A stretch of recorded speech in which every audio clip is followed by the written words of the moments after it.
But I am just asking for the response na meron po bang expressly nakasulat sa mga findings niya? Ask and answer, Your Honor. It is in That is a 8.3. presumption po. So hindi kailangan isabihin. May expressly po ba na nakasulat na may iniisang kusing na napunta sa bulsa ng Vice Presidente? Ask and answer, Your Honor. This, wait, don't answer. Uy.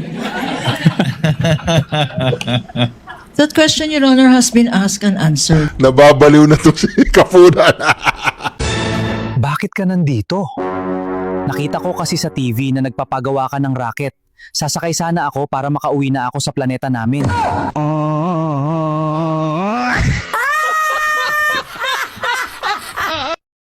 Bago tayo mag-umpisa, baka pwede nyong i-like ang video na to. Malaking bagay ang like sa aming mga content creators. Maraming salamat po.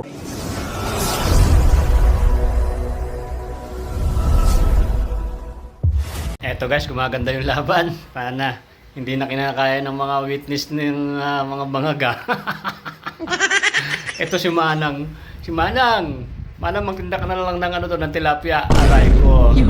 So guys, napakaganda ng pag-uusapan natin. Napanood yung preview. My goodness. Kita nyo naman yung galing at kisig ng attorney ni BP Sara. Talaga naman kumakain ng alikabok, no? Kinakain ng buhay ang mga nagtatanggol sa mga bangag. Aray ko. Kaya naman mga babayan, mukhang naaamoy na ang tagumpay. Finish na to eh. Finish na ang laban. Dapat itigil na ang hearing na yan kasi gumagaws pa ng milyon-milyon dyan na alam naman natin, nakitang-kita naman na panalo na si BP Sara. Kita nyo, tinanong no, ng attorney, na may nakasulat ba dyan na, ano, na ng isang kusing may binulsa si BP Sara? Di ba? Wala. Wala nga ni. Di ba? Ano ang ginagawa nyo dyan? Itong ano na to eh, itong witness na to. Panibagong witness na naman to mga babayan. Sumablay na naman. Humaba ang ilong. Pero yung mga sabi niya, si BP Sara lang bang may confidential fund? Oo daw, sablay. Meron din pala nung dati. Paano yung gagawin natin dyan? Wala na, dapat i-contempt yan kasi sisinungaling yun eh. Contempt dapat yung panibagong witness nyo. Mga bulol, mga bulabog talaga kayo.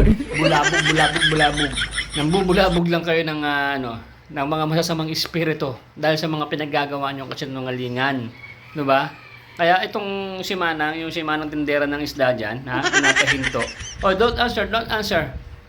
Dahil dun pala kung sinagot niya yung bigla na yes, na walang nakasulat, wala na. Timbog na talaga sila kagad mga babayan. Hindi ba? Nakakahiya yung mga pinaggagawa nila. So, sino na naman ang susunod nyo na, na witness nyo? Wala na. Si Luistro, wala na. Si Luistro sinugod sa, sa emergency. Sumobra na yung laway niya, guys. Naglaway na, nagsipon na. Di ba? Kaya delikado kayo, mga boss. Delikado kayo kasi mukhang mag-failed kayo sa pag-i-impeach kay BP Sara. Di ba? Paano na yan? Malapit na ang 2027 tapos 2028 na. Ano na mangyayari sa mga mastermind, yung mga mastermind sa flood control, di ba? Makukulong kayo nga ani.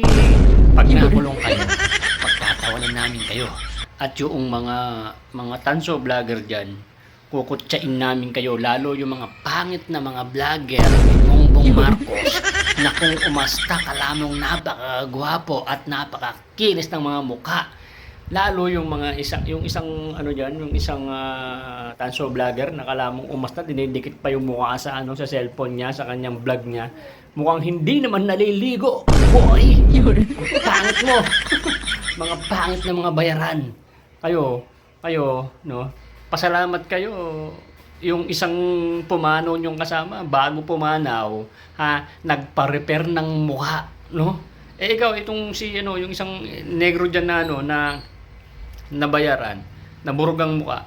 Boy, bago ka mawala sa pagiging tanso vlogger mo, yung binabahid sa'yo, ipa-repair mo naman yung mukha mo. Kasi pinagtatawanan ka ng mga bibig sa taong bayan, mukhang hindi ka talaga nalilig, burog pa yung mukha mo, paltadahan mo yung mukha mo, para naman yung baging maayos-ayos ka, napapakinubangan mo, ang baed sa'yo, aray ko. Diba? Biritok lang yan mga babayan. So, panoorin itong full video guys. Then kung nagustuhan nyo itong video na to, don't forget to like and subscribe. Baka hindi ka pa nakasubscribe. Lalong-lalo dito kay Boss Reaction TVPH nagbabalik. So, dyan natin panoorin ng full video guys.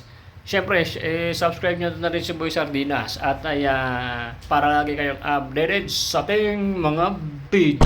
Mga mo. Pag hindi ka gwapuhan, hindi naman burog ang muka at hindi naman na-repair ang muka. Di ba? Hindi tulad dyan. Inuud na. Hindi mo lang napakinabangan ang mga binayad sa kanyang pagre-repair ng mukha. Aray ko, kawawa mga tanso. O ano pang hinihintay nyo? I-play mo na yan, boy. Ang daldal mo. Let's go. Ituloy po natin ang kanilang katarantaduhan. Citing in respect of the circular. Kindly do so, Counsel. Nako po. Tama po ba? Ang sabi po dito ay during intelligence operations. Yes, tama po ba? As stated po dito, during intelligence operations. Okay. Thank you. Well, I'll accept that answer, Your Honor. Now, punta naman po tayo doon sa Nako. nature ng confidential operations, no? You would agree with me na pagdating po sa confidential operations, delikado po Yun. pagkakaroon ng leak of information. Tama po Ito ba? na naman. Can you repeat your question? Delikado po kung magkaroon ng leak ng mga information na nakukuha patay sa isang confidential operation. Tama Given po the ba? classified nature of... Misleading, Your Honor. I'm just asking for his opinion. The witness would have been able to answer. Witness may answer. Given the classified nature Yes. of the confidential fund. Yes, thank you, Mr. Witness. In fact, you being a lawyer, you know that there are laws prohibiting the unauthorized disclosure of confidential information, correct? Can you Yan na repeat? sinasabi ko eh. You being a lawyer, sir, you are aware that there are laws prohibiting the unauthorized disclosure of confidential information, correct? Can you state what specific laws? Hindi Revised makasagot. Penal Code under Article 229, for example, on the revelation of secrets. Yes po. Yes, Republic Act 3019, Section 3, Paragraph K, on unauthorized divulging of confidential information, correct? Yes. And you being a public officer under 6713, alam niyo rin po na hindi po pwedeng basta-basta mag-disclose without the authority ng mga confidential information. Tama po ba? Yes po. Okay, so batay po dito, pinapahalagan po talaga ang confidentiality pagdating sa mga classified information na ito. Tama po ba? You would agree with me? Yes po. Yes. Now let's go to the joint circular that we have been mentioning since yesterday. No, ito pong joint circular number 2015-01. And I'm referring to the circular with which we have pre-marked as D-1-136 for the defense, Your Honors. And I think we will be flashing that on the screen as well. Ito naman po yung pag-usapan natin. I just wanted you, Mr. Witness, to give us the definition of confidential funds. Diyan po sa circular na yan, under, I think it's page 2, item 3.7. Can you please read it for the record? Under 3.7, confidential fund refers to the lump sum amount provided as such in the GAA for NGAs, in appropriation ordinances for LGUs, and in the COBs for DOCCs for their confidential expenses. Salamat po, Mr. Witness. At pagdating po, nabasa niyo po yung word na lump sum. Ibig po sabihin nito, buong halaga? Buong amount? As opposed to having line items for expense? Tama po ba? Lump sum. Yes Lump po. sum. Opo. At based on your experience, pag ang pinag-uusapan po natin ay confidential funds, pagdating po sa pag-disburse nito, cash po ba ito? In the form of cash? What expense are you pertaining? Confidential funds in general. Cash po ba ito? Wala pong specific provision kung anong type po ng yung ibabayad. Okay. But item 6 provides for the guidelines on cash advances, correct?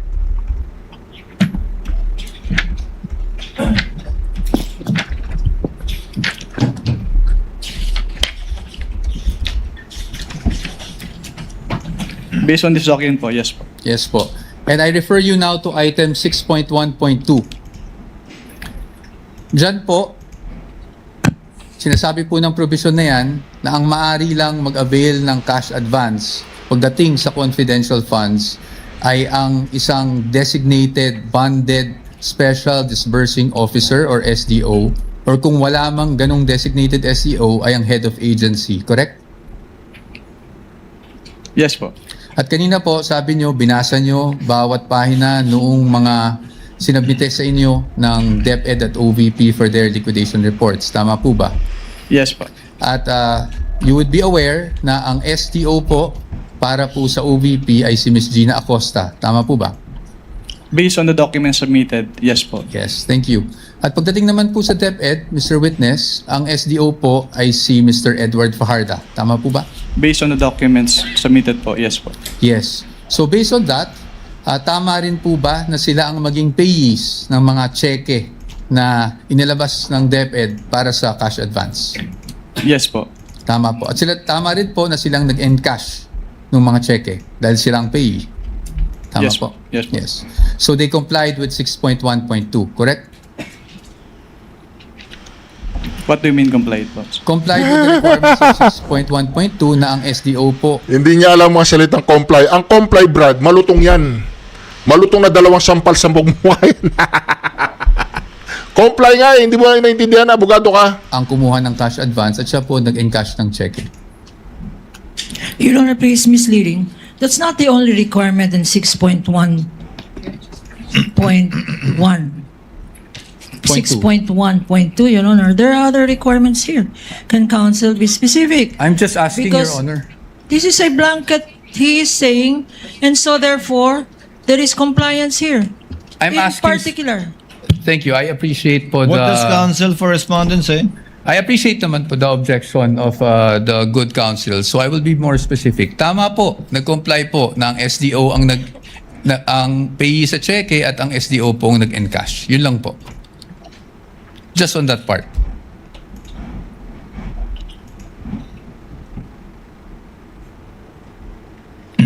Based on the documents, si SDO yung pay ng cheque and yung nag-encash nung Okay. Thank you po. Now, I'll refer you to item 6.1.5 of the joint circular. Can you please read just the first sentence of that provision? cash advances shall be limited to the requirements for 3 months. Thank you, Mr. Witness.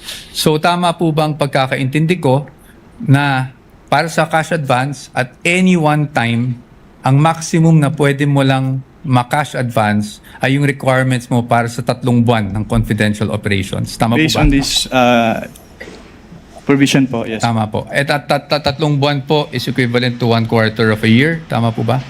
Nako po. Okay. Now, base po dyan sa provision na yan, nakasulat na ang maximum amount ay para sa 3 buwan. Pero meron po bang provision dyan na nagbabawal Bago? na gamitin ito in perhaps 60 days? Wala po. Meron po bang nagbabawal na gamitin ito in 11 days? Wala din po. Kaya hindi po namin sinama sa findings namin yung 11 days na disbursement. It's just a statement of fact po on the AOM. Thank you for confirming that, Mr. Witness. Familiar po kayo bilang isang CPA sa accrual method of accounting? Yes po. Can you just, in simple terms, because I'm not even a CPA, just give us a glimpse kung ano ibig sabihin. Ano ba ang accrual method of accounting? Kapag sinabing accrual method of accounting, yung expenses ay ni-record upon incurrence, not upon payment. Opo. Okay. So, dito po ba, pwede po ba yung parang, I'm just a simple-minded person, parang buy now, pay later, ganun?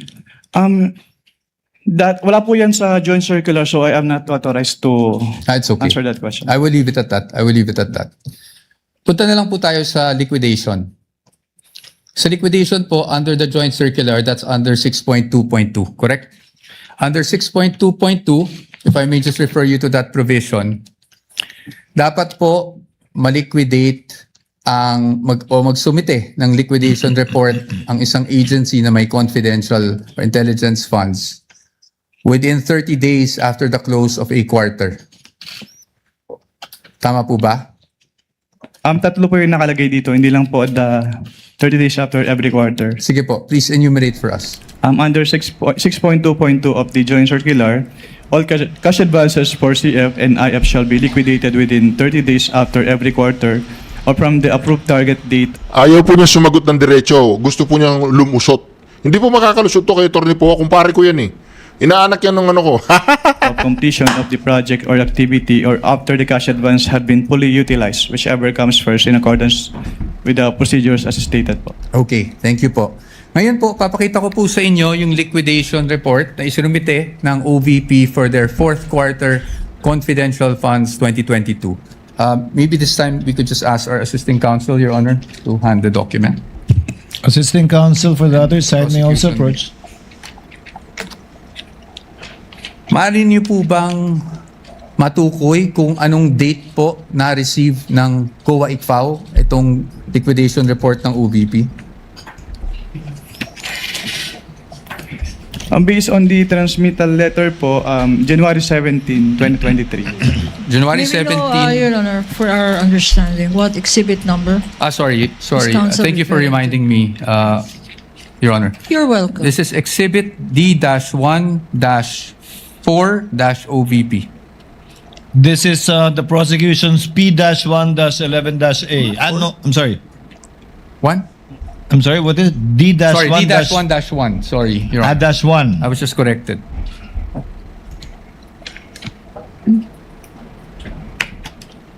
Counsel Your may Honor, proceed. for the record, this is not a common exhibit, Your Honor. Duly noted. Uli! Base po sa date na nabasa nyo, compliant po ba na within the 30-day period ay nakapag-submit sila? Yung act lang po ng pag-submission, na pag-submit rather, ng liquidation report. Based on this document po, yes po. Yes po. And kung mapapansin nyo po, doon po sa transmittal, meron pong isang checklist. Tama po ba? Yes, sir. And I will refer you now to item 6.2.2.3 of the joint circular.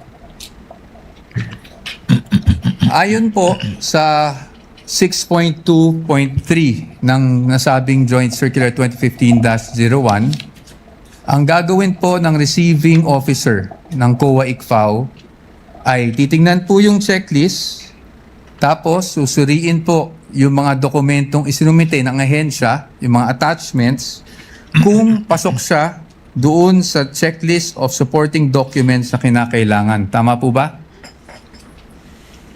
Can you repeat your question po? Ayon po sa 6.2.2.3, ang receiving officer ng COA ICFAO ay titingnan yung checklist and then titingnan din, susuriin yung mga naka-attach na dokumento kung compliant siya dun sa checklist. Tama po ba? Yes po, based on the joint circular. Based on that same provision, kung yun po ay kompleto, tatanggapin po ng COA ICFAO. Tama po ba? Yes po. At pag hindi po kompleto o meaning kulang po yung mga attached documents, yun po ay dapat ibalik ng COA ICFAO sa ahensya at hindi muna tatanggapin. Tama po ba? Yes po. Based And on this provision po. Opo. And in this case, because of the receiving stamp, would you say na tinanggap po ng ICFAO ang submission ng OVP? As stamp po nung ICFAO, yes po. Okay. Thank you, Mr. Witness. Now, basing on this document na natanggap ng COA ICFAO on January 17, 2023, ang kanilang liquidation report, meaning the OVP for the fourth quarter 2022 confidential funds. It took more or less 8 months for COA to issue its official finding. Tama po ba? Yes po. I am showing you a copy of the AOMs that you issued and that were also presented yesterday.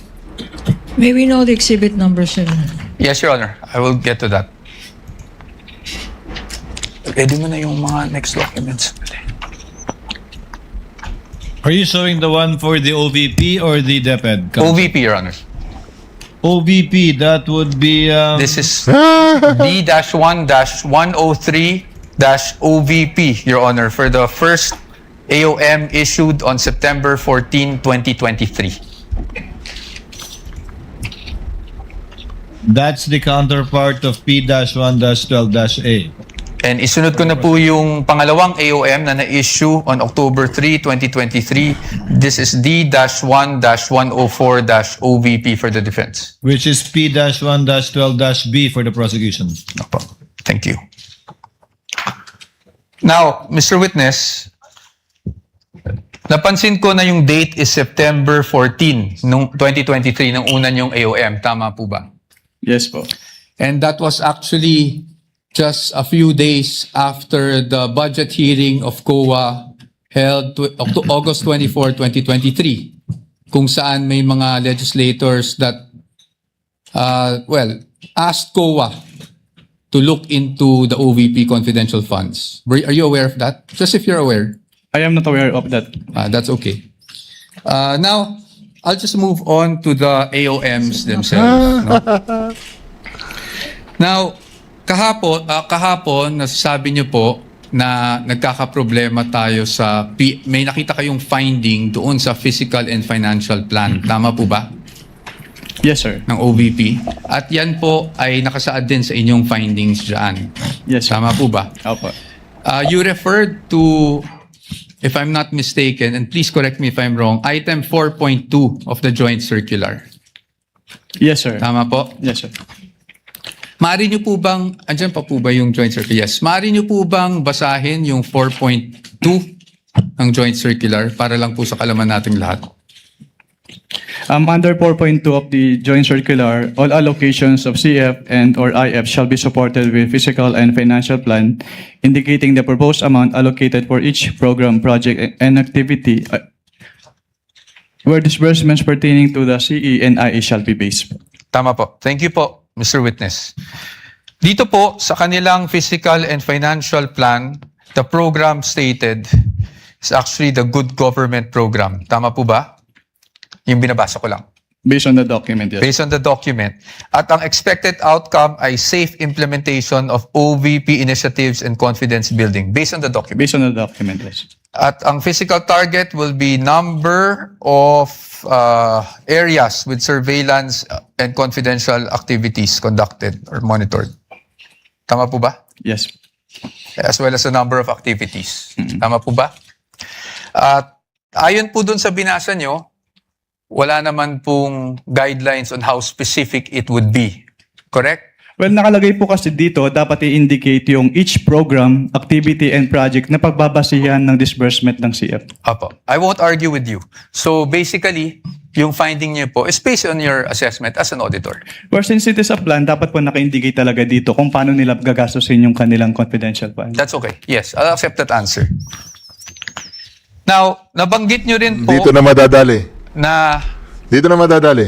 hindi po nag-submit ng DEPs and or document evidencing payment. Tama po? Yes, sir. At yun po ay inilagay nyo sa inyong AOM.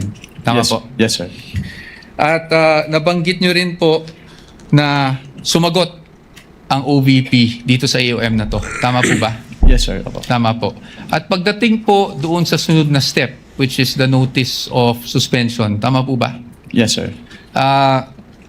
Would you agree with me Section. na hindi na po na-carry over yung issue doon sa physical and financial plan?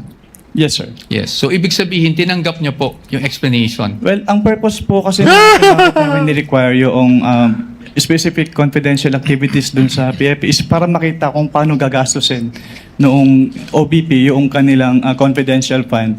Pero since nilagay naman na po nila dun sa kanilang revised accomplishment report yung specific confidential activities and even submitted the documentary evidence of payment. So, hindi na po namin hinanap ulit yung physical and financial plan. Okay. Salamat po. Thank you for that answer. Ngayon po, kasi kanina, kahapon actually, not kanina, sinasabi nyo walang sinubmit. Ang ibig nyo lang pong sabihin sa walang sinubmit is at the time na bago kayo mag-issue ng AOM. Tama po ba? Walang sinamit po na ano. Walang sinubmit na DEPs, for example.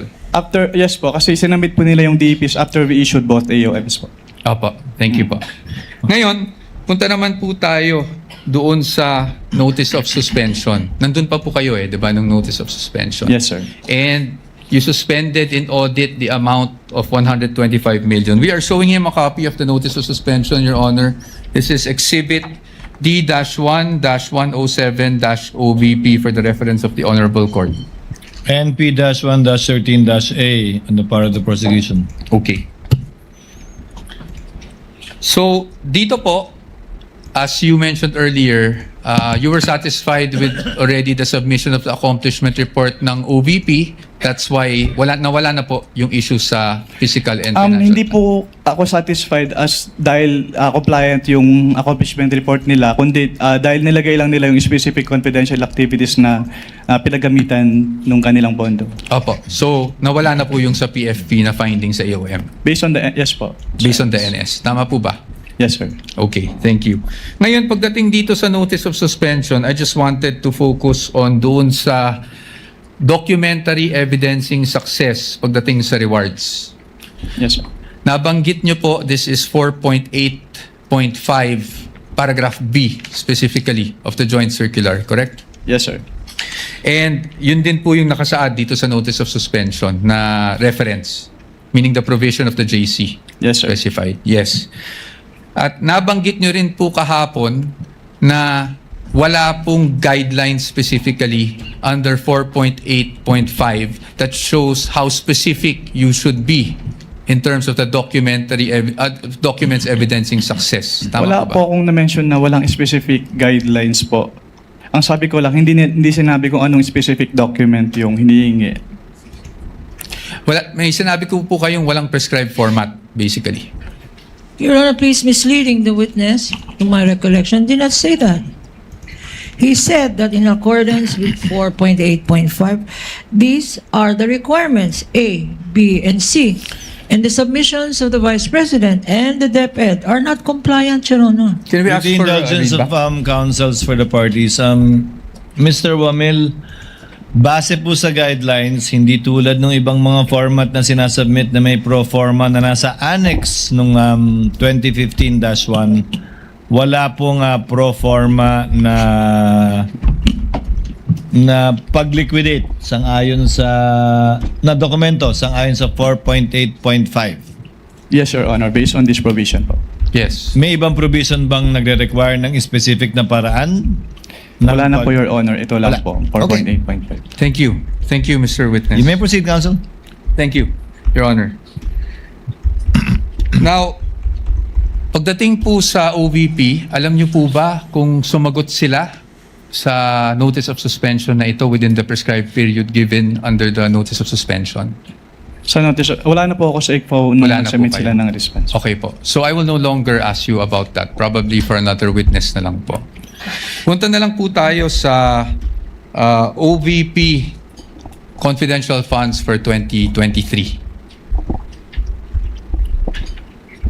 You confirm, Mr. Witness, na ang OVP confidential funds for 2023 ay nakapag-issue rin kayo ng AOMs for the first, second, and third quarter. Tama po ba?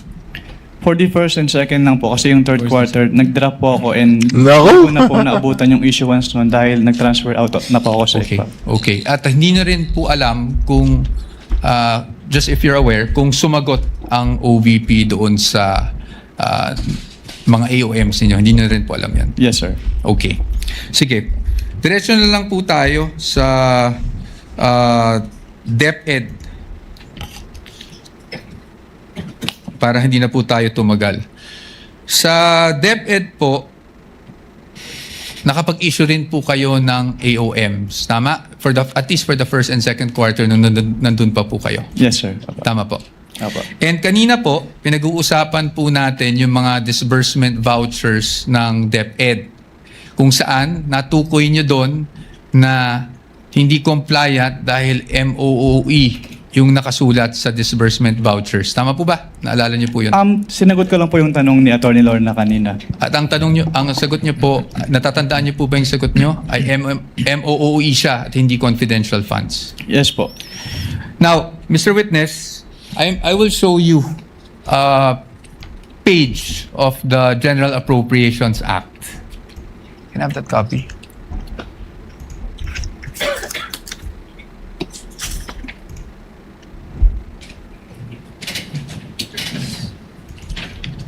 And for reference, Your Honors, this is Exhibit D-1-14-DE, Your Honors. And D-1-14 42-DE for the defense. Counsel may approach the witness as well as counsel for the panel of prosecutors. Ito lang man, titignan ko. So, dito po, sa page 376, volume 118, number 52, ng General Appropriations Act FY 2023, klarong-klaro po na ang confidential, intelligence, and extraordinary expenses is under maintenance and other operating expenses, which is the MOOE. Pero if I may clarify lang po kasi, Yes po. yung MOOE kasi is very broad. So Yes hindi po. lang confidential fund yung covered niya. Apo, we will get to that, Your Honor. DV. Saan nakasulat? Thank you. Kaya po dito, sa ating naging disbursement voucher, Your Honor, with due respect to counsel. yes, of With course. permission of Manifestation Attorney again in the Poa, yes. document. Again, this Observations and document, manifestations, counsel? Your Honor, this document violates the original document rule. First, it is a photocopy. It is not even a photocopy Magpahinga ka na, ma'am. of anything that is... Ako ang payo ko kay Atty. Kapunan, magpahinga na. Magpahinga ka na, ma'am. Kaawitin mo na lang yung ano ba yung kanta ni Elton John? Yung kanta niyang inalay kay Princess Diane. certified, Your Honor. Although, under the original document rule, you can dispense with the presentation of the original. If you present the original first and then substitute a copy, because a copy, a photocopy, is now considered likewise, if properly authenticated, as an original. This is a scrap of paper, Your Honor. We don't even know. General Appropriations Act. Of who? Of which administration? And consisting of how many pages, Your Honor? Saan? This particular document, Your Honor, should not even be testified to because we don't know its provenance. For all we know, we don't know where this document came from. Your Honors, may I We comment? object, therefore, to this May document. we Your comment? Honor. What is the comment of Attorney Poa? Your Honors, the copy we are showing is actually a certified true copy of the Commission on Audit, certified by Davin E. Bakay. Your Honors. Certified true copy of the part of the GA? Yes, Your Honors.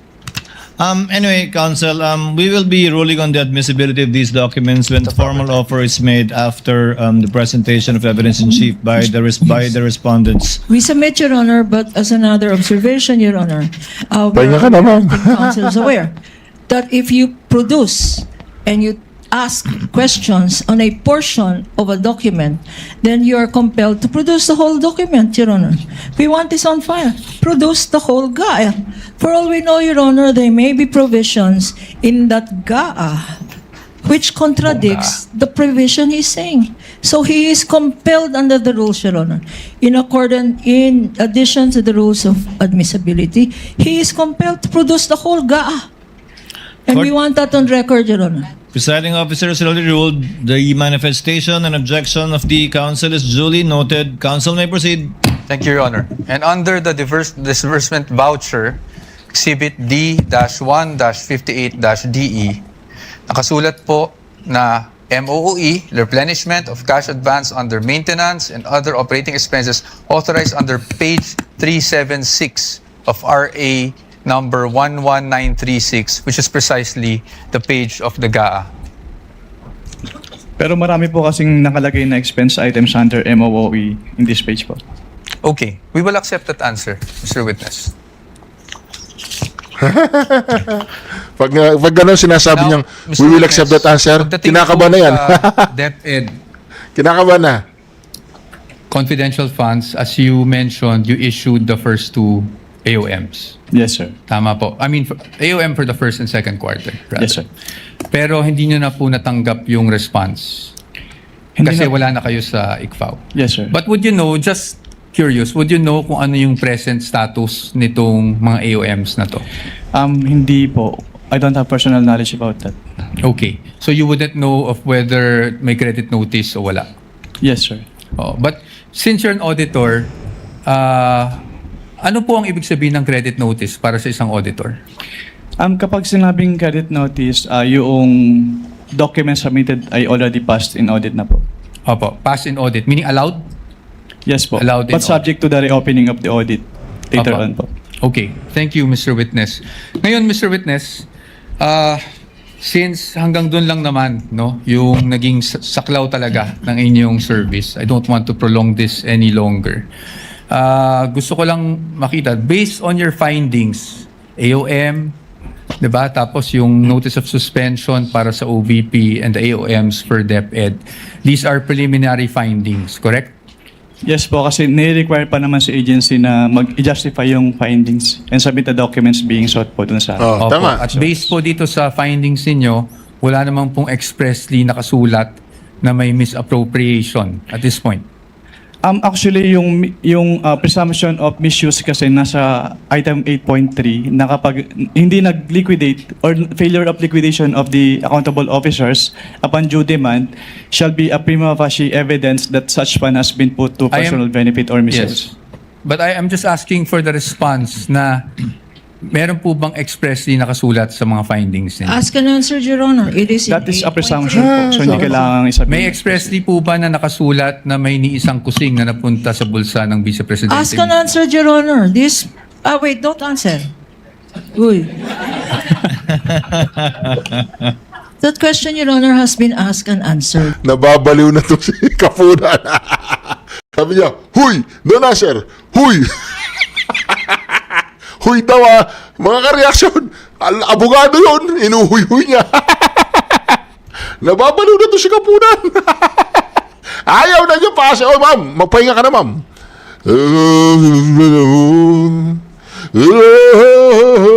Yes, yeah. Elton John Kapunan po yan. Elton John Kapunan.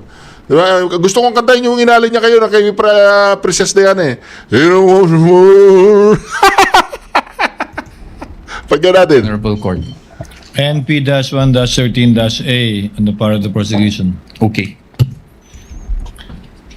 So, dito po, as you mentioned earlier, you were satisfied with already the submission of the accomplishment report ng OVP. That's why nawala na po yung issue sa physical and financial. Hindi po ako satisfied as dahil compliant yung accomplishment report nila, kundi dahil nilagay lang nila yung specific confidential activities na pinagamitan nung kanilang pondo. Opo. So, nawala na po yung sa PFP na findings sa AOM Based on the... Yes po. based on the NS. Tama po ba? Yes, sir. Okay, thank you. Ngayon, pagdating dito sa notice of suspension, I just wanted to focus on doon sa documentary evidencing success pagdating sa rewards. Yes, sir. Nabanggit nyo po, this is 4.8.5 paragraph B specifically of the joint circular, correct? Yes, sir. And yun din po yung nakasaad dito sa notice of suspension na reference, meaning the provision of the JC. Yes, sir. Specified, yes. At nabanggit nyo rin po kahapon na wala pong guidelines specifically under 4.8.5 that shows how specific you should be in terms of the documents evidencing success. Tama Wala po ba? po akong na-mention na walang specific guidelines po. Ang sabi ko lang, hindi sinabi kung anong specific document yung hinihingi.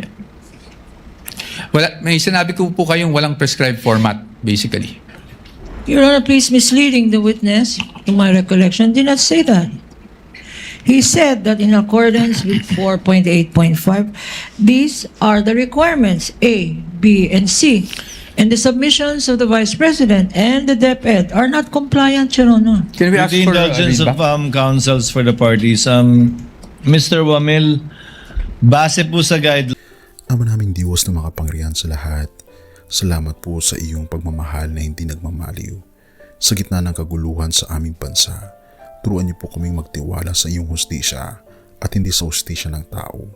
Linisin niyo po ang aming mga puso at ituro niyo po ang tamang daan ng katotohanan at pag-ibig.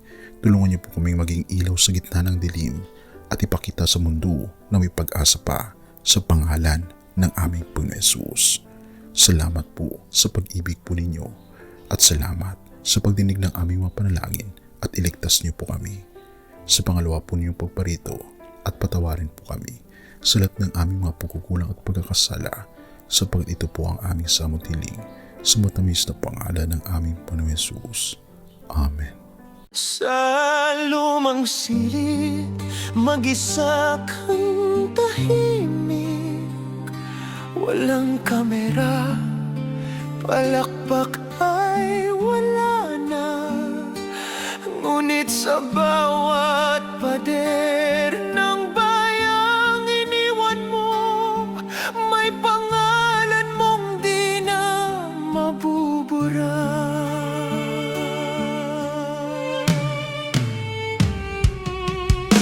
Minsan kang naging balikat ng mahihina, kalaban ng takot, kakampi ng masa. Di mo man laging nasabi ang tama, pinili mong ipaglaban ang madla. Hindi ka sakdal gaya naming lahat, pero tumindi ka nang walang pag-atras. At ngayong pagod ka na, tatay, kami naman ang sasalo ng bawat bigat.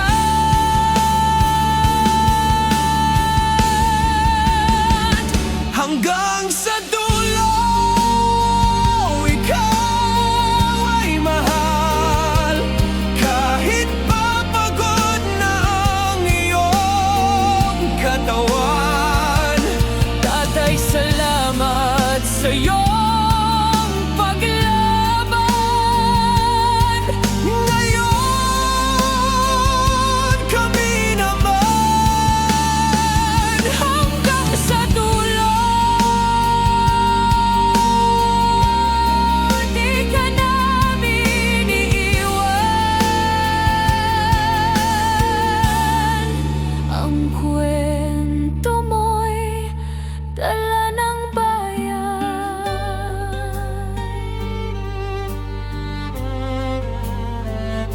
tahimik ka na sa mga batikos.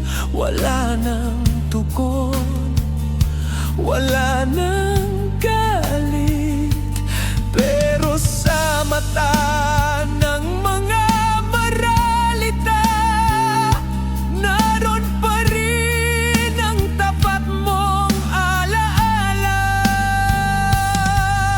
Marami mang di nakaintindi, marami pa rin ang di nakakalimot. At ngayong wala ka ng kapangyarihan, tatay, Ang magtatanggol sa'yo ay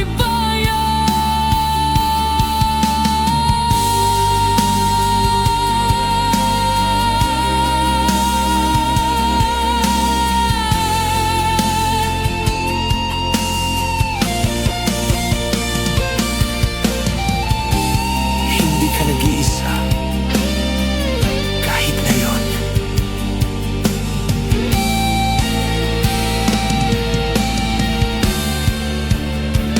hanggang sa dulo, tangan ka pa rin. Sa puso ng batang minsan mong pinakain. Hanggang sa dulo, di ka nag-iisa. Ang dasal ng bayan ay sa'yo pa rin. Katay, kami naman ang lalaban sa ngalan mo, sa alaala mo. Hanggang sa dulo.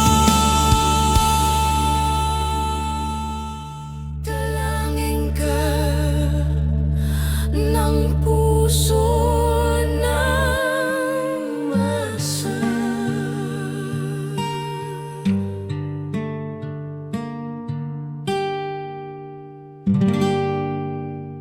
At yun na nga mga kababayan, ano na ang masasabi mo? Kung mayroon kayong hinaing at komento patungkol sa balitang ito, please comment down below. Pag-uusapan natin yan sa comment section. At kung nagustuhan nyo ang video, ay huwag kalimutang mag-like at i-share na din para mas marami pang makaalam at umabot ito sa marami sa ating mga kababayan. Maraming salamat po. Mabuti pa ang sardinas, may label. Eh tayo, wala. Oo nga pala. Nay, ito na yung bayad ko sa isa, ano? O, kunin mo yung isa. Isa muna, iyan, no? Tapos, isa pa, di ba? 4 dapat na sardinas, eh. O, yan. 3 na. Pang-4 na sardinas. Okay na.